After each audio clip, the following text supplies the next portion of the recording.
My obsessive ex tried to kidnap me. My obsessive ex and I met 3 years ago. We both live in LA and met on set on a modeling job. The first day that we met, he was totally cool, really friendly. Obviously, he was very good looking, so I liked him. But I had just gotten out of a serious relationship, so I had no intention on dating anyone. When he asked me for my phone number after the photo shoot finished, I politely said no. But guess what? The following day, I got a text message from him. He told me he asked the makeup artist for my phone number and she gave it to him. I told him that he shouldn't have done that because I had told him I didn't want to give him my phone number, but he explained that he really liked me and that all he wanted to do was just hang out like friends. At the time, I had no friends in LA. I mean, even now, I only have like one good friend, so I accepted to go have breakfast with him the following day. And of course, he was the most charming guy I had ever met. And weirdly enough, we had the exact same interests. I loved horseback riding, painting, and cooking. And that's when he told me that he also loved horseback riding, painting, and cooking. He even showed me some of his paintings that he had hung up at his apartment. After that, we hung out occasionally. He would come over to my place and I would cook and we would watch a movie. After a few weeks, he invited me to hang out with his guy friends. We had a really great time and all of his guy friends really enjoyed my company. But toward the end of the night, I could tell that he was getting really jealous. When he took me home, he asked me if I liked his friends. And of course, I said no. Then he said that it looked like I was having a little too much fun with them.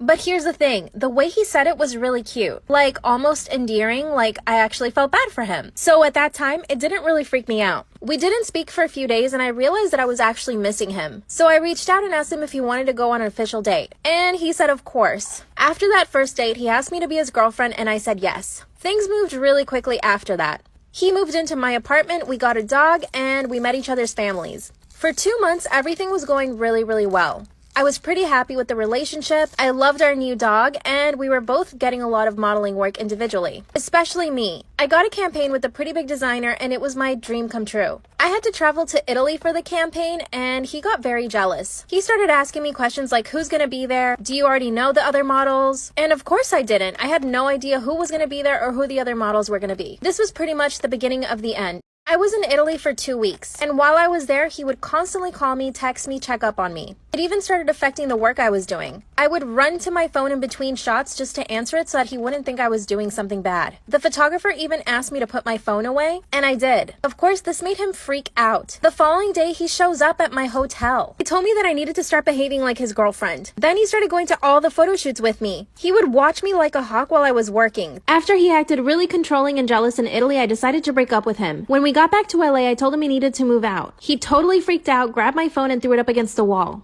I kicked him out and told him never to come back. The following day I had to go buy a new phone and I told him that if he wanted to come pick up his stuff he could. Luckily he took all his stuff when I wasn't there. And he even left his apartment key. I thought it was all over.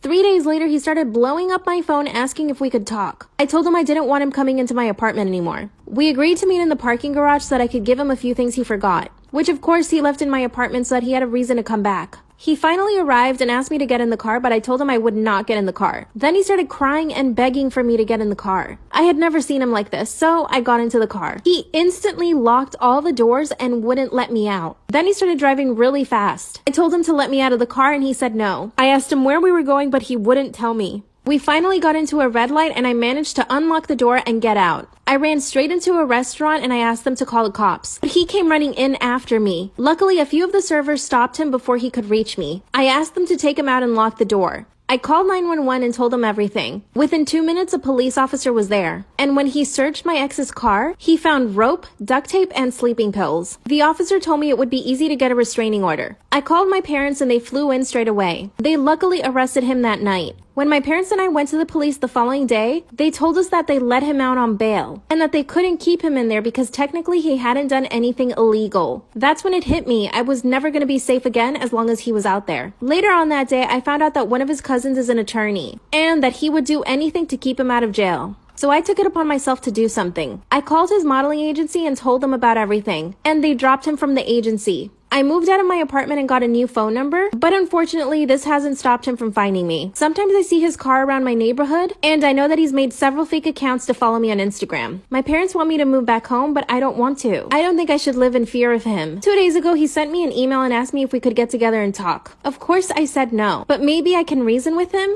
I don't know. What do you guys think I should do? My therapist took advantage of me without me realizing it. So it was my sophomore year of high school and recently I just lost my father.